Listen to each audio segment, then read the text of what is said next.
I'm so pleased to have you join us today, Rose. It's a bit of a fanboy moment for me with the amazing work that you do and the things you share. No references to Doctor Who. I think you've probably had enough of that over the years. I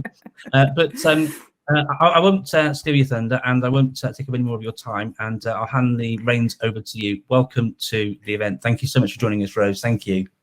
Thank you, Mark. I'm going to share my screen so I can go through a few slides, and welcome to everybody. Gosh, lovely to see so many of you here. Let me just get this. Let's hope the technology works.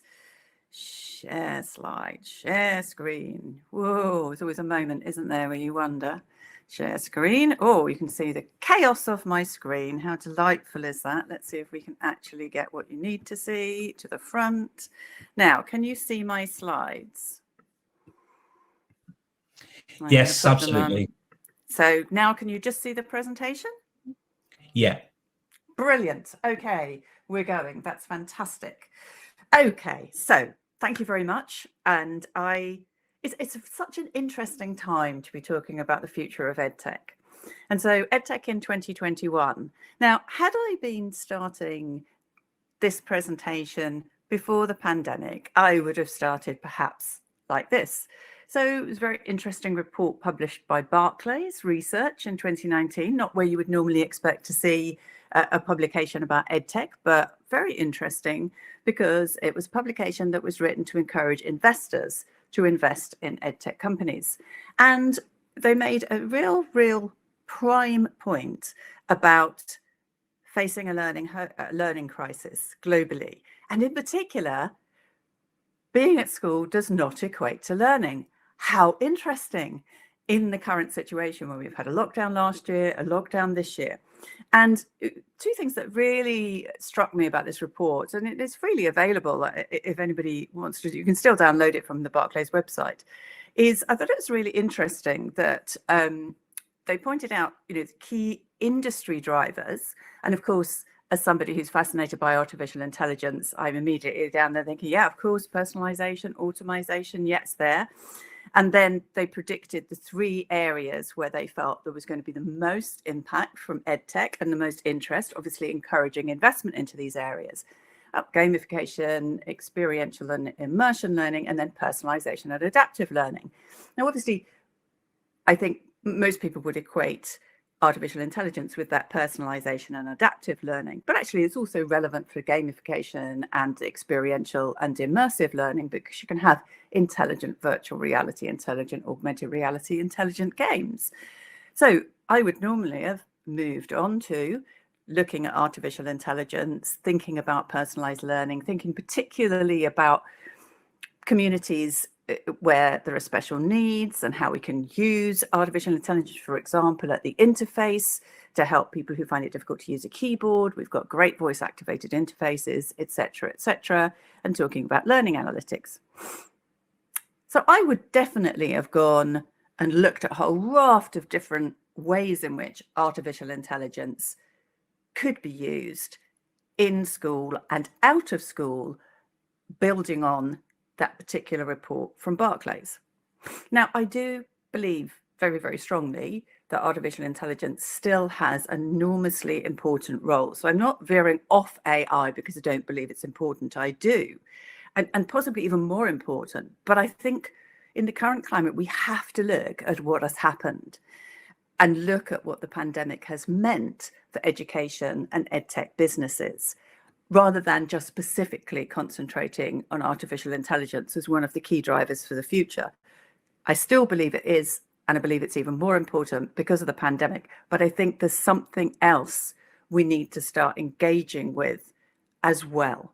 And so right from March last year, when the lockdown first happened for the first time, and we saw scenes like this, empty classrooms, children really missing their friends, learning anywhere in the street, at home, wherever you could get connected. And of course, not everybody can. So our team here at Educate Ventures decided, well, we have to go out there and collect a raft of different data so that we can understand what's happening here. So we started last March, and indeed we still are continuing with a question for the week to collect data.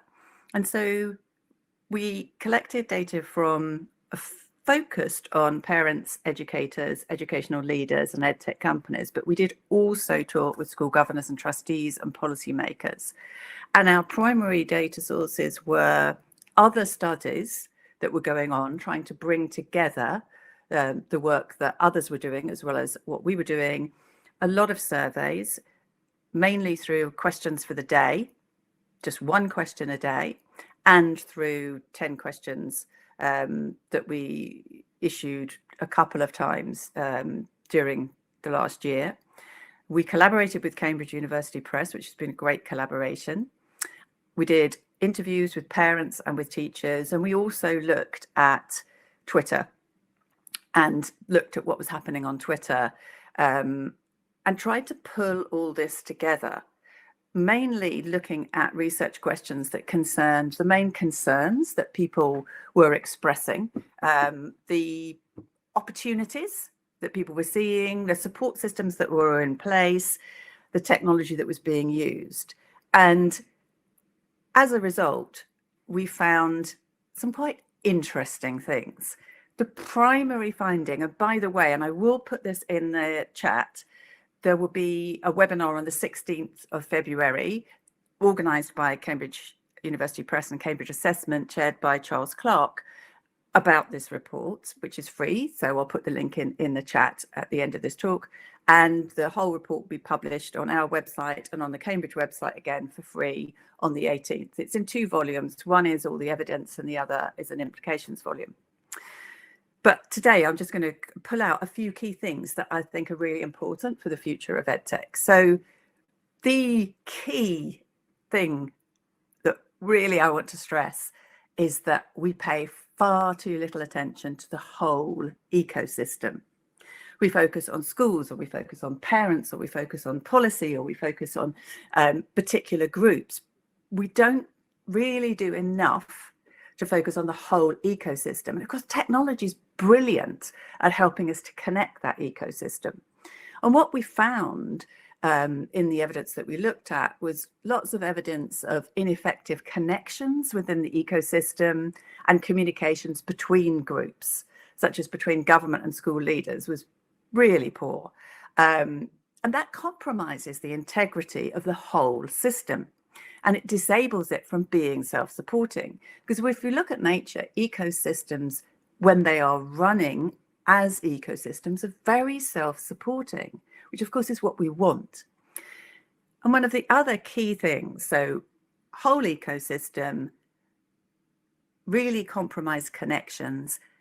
The other key thing was really a lack of recognition of the huge diversity, particularly in the guidance and information that was coming from government. You know, really need to recognize that not all members of the education community experienced or dealt with COVID in the same way.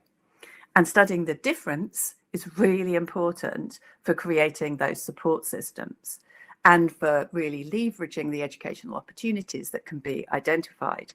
So we looked at the data across all of those stakeholders and, doing a little bit of modeling, pulled out 5 different persona groups from that data. And I'm going to talk about those in just a few slides, because I want to give you a little bit more information about the key findings, because I think you might find them interesting.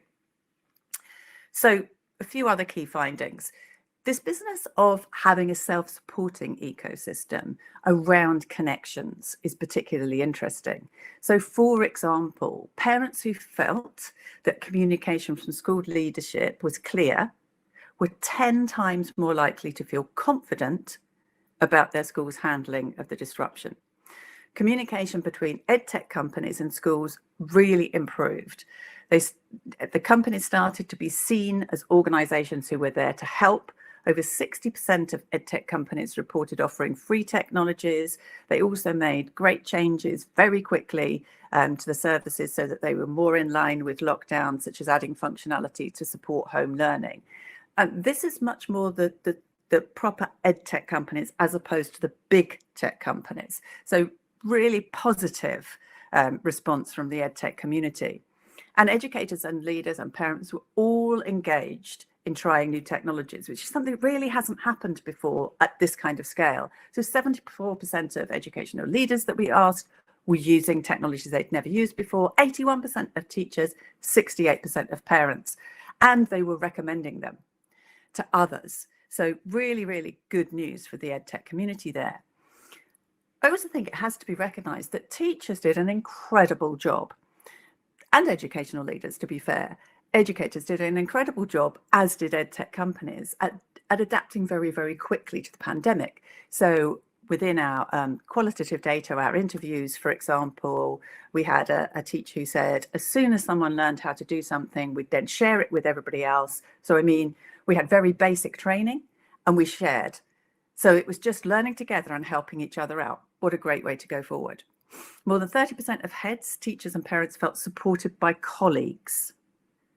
And this support was really important. So who was supporting you?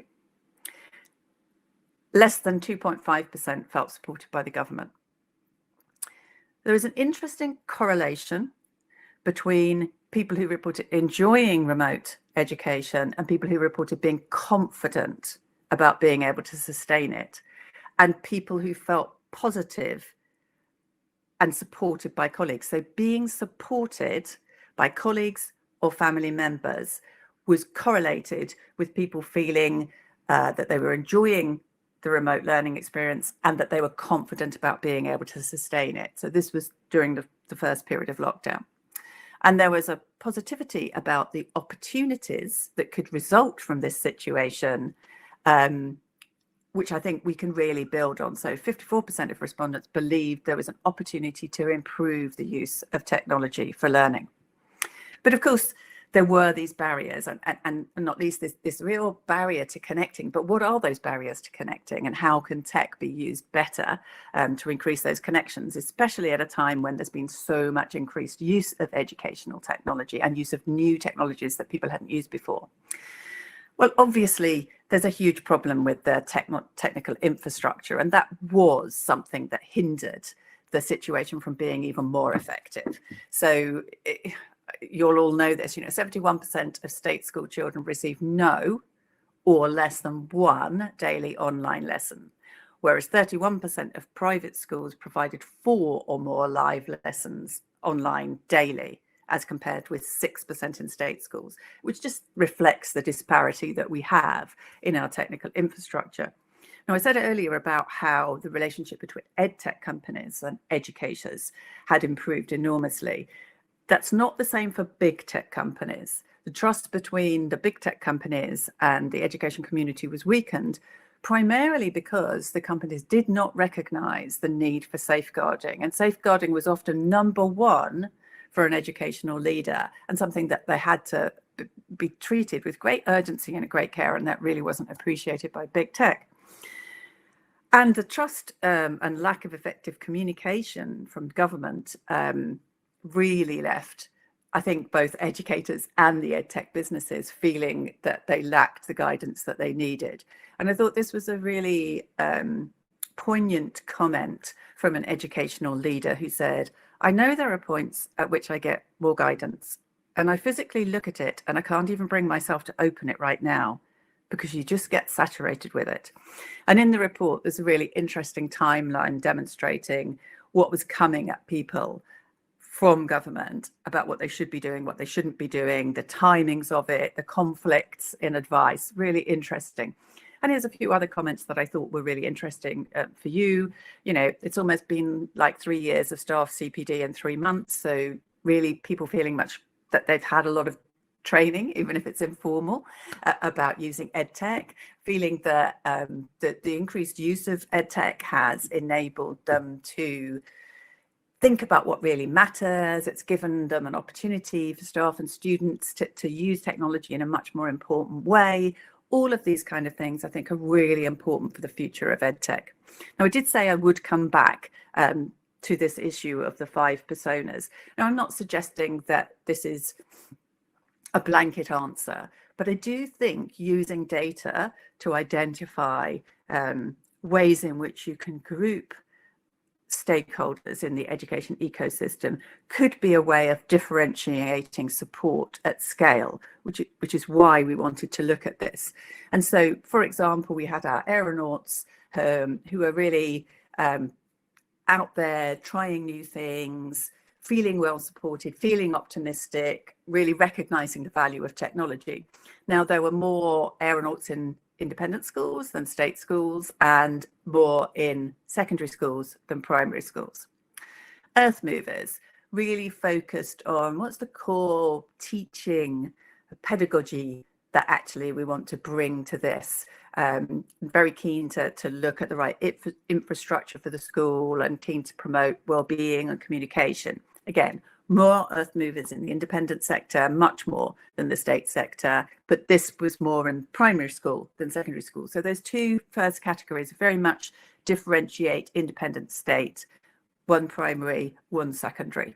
Now, fire chambers was far the largest group, and not surprisingly, in state schools more than independent schools, more secondary than primary. And this really was the group who were using loads of energy to try and tackle the challenges that were getting in the way of learning, and trying to make sure that learning happened despite all these challenges.